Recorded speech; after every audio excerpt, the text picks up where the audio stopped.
এফালে এক্স আনফালে অটিপি নিৰ্বাচনৰ পিছতেই ইভিএমক লৈ তোলপাৰ দেশৰ ৰাজনীতি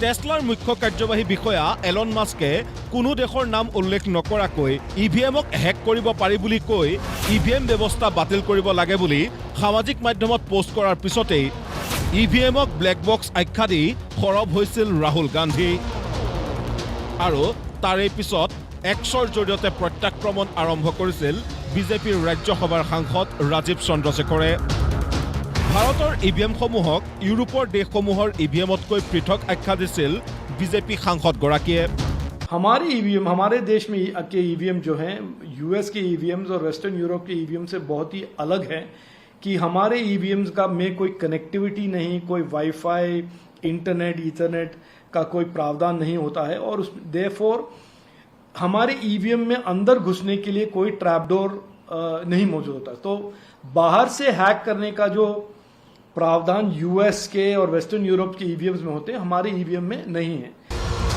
ইয়াৰ পিছতেই ইভিএমক লৈ তাৎপৰ্যপূৰ্ণ মন্তব্য জ্যেষ্ঠ কংগ্ৰেছ নেতা তথা অধিবক্তা কপিল সিব্বালৰ जब ऐसा है कि जब सुप्रीम कोर्ट ऑफ इंडिया ने कह दिया कि we must trust our machines and we must trust the election commission of India, जब सुप्रीम कोर्ट ही उन पे ट्रस्ट करती है तो उसके बारे में मुझे टिप्पणी करने की जरूरत क्या है? क्योंकि अगर हम सरकार पे ही ट्रस्ट करने लगे, मशीनों पे ही ट्रस्ट करने लगे तो फिर सब मशीन के द्वारा काम होना चाहिए। कोर्ट्स हैं किसके लिए?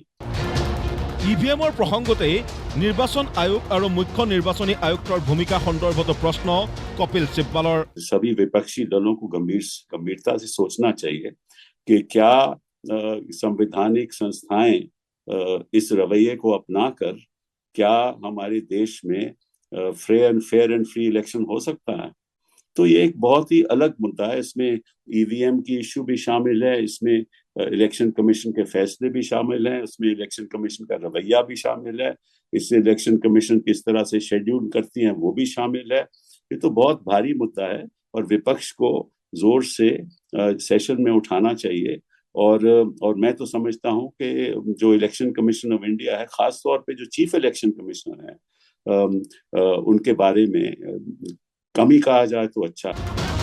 কপিল সিব্বালৰ এনে মন্তব্যৰ প্ৰত্যুত্তৰত ৰাজীৱ চন্দ্ৰশেখৰে কৈছে उनके कार्यकर्ता को डिस्ट्रैक्ट करना चाहते हैं क्योंकि इस बार जो इलेक्शन हुआ है तीसरी बार भारत के जनता ने प्रधानमंत्री मोदी जी को एक ऐतिहासिक मैंडेट दिया है, ऐतिहासिक मैंडेट, और तीसरी बार राहुल गांधी के नेतृत्व में कांग्रेस हारा है। तो उससे डिस्ट्रैक्ट करने के लिए अगर वो समझते हैं कि उनके हार में उनको जीत मिल गया है, 99 सीट्स में वो बहुत खुश हैं और ईवीएम के बारे में टिप्पणी कर अपने कार्यकर्ता लोगों को डिस्ट्रैक्ट करना चाहते हैं, वो करें।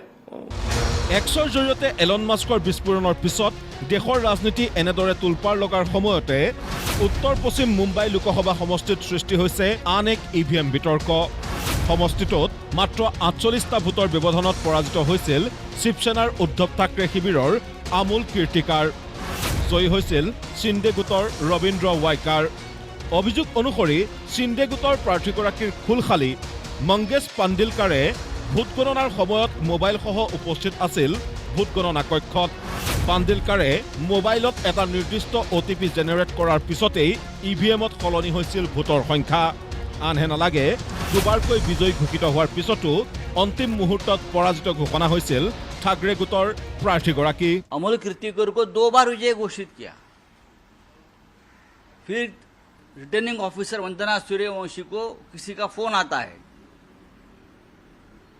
और एक इलेक्शन ऑफिसर दिनेश गुरव का फोन लेकर अंदर फोन लेकर जिसका ऊपर ओटीपी है या अनलॉक कर सकते ईवीएम मशीन या छेड़छाड़ कर सकते ईवीएम मशीन से, वो फोन लेकर शिंदे गुट के उम्मीदवार रविंद्र वाइकर का एक रिलेटिव अंदर घूमता है और फोन यूज करता है। सीसीटीवी फुटेज पे दिख रहा है। और वंदना सूर्यवंशी ने ऑब्जेक्शन नहीं लिया है, अब उनके ऊपर एफआईआर लॉन्च किया। अब ये फोन उनको विजय घोषित किया वाइकर को, टोटली इलीगल, वो हारा हुआ आदमी है। এই কথাক ভিত্তিহীন আখ্যা দিছে উত্তৰ পশ্চিম মুম্বাইৰ নিৰ্বাচনী বিষয়াই। कि ईवीएम के लिए कोई अनलॉकिंग के लिए ओटीपी नहीं आता है। ईवीएम ये एक स्टैंड अलोन डिवाइस है, उसमें कोई वायर्ड और वायरलेस कम्युनिकेशन का कोई प्रोविजन है ही नहीं। सो जो न्यूज है वो गलत न्यूज है। এতিয়া এই ইভিএম বিতৰ্কই পুনৰ ন্যায়ালয়ৰ মজিয়া পাইগৈ নেকি অথবা সংসদত ইয়াক লৈ কেনে প্ৰতিক্ৰিয়াৰ সৃষ্টি হয় সেয়াহে হ'ব লক্ষণীয়। নেশ্যনেল ডেস্ক, প্ৰতিদিন টাইম।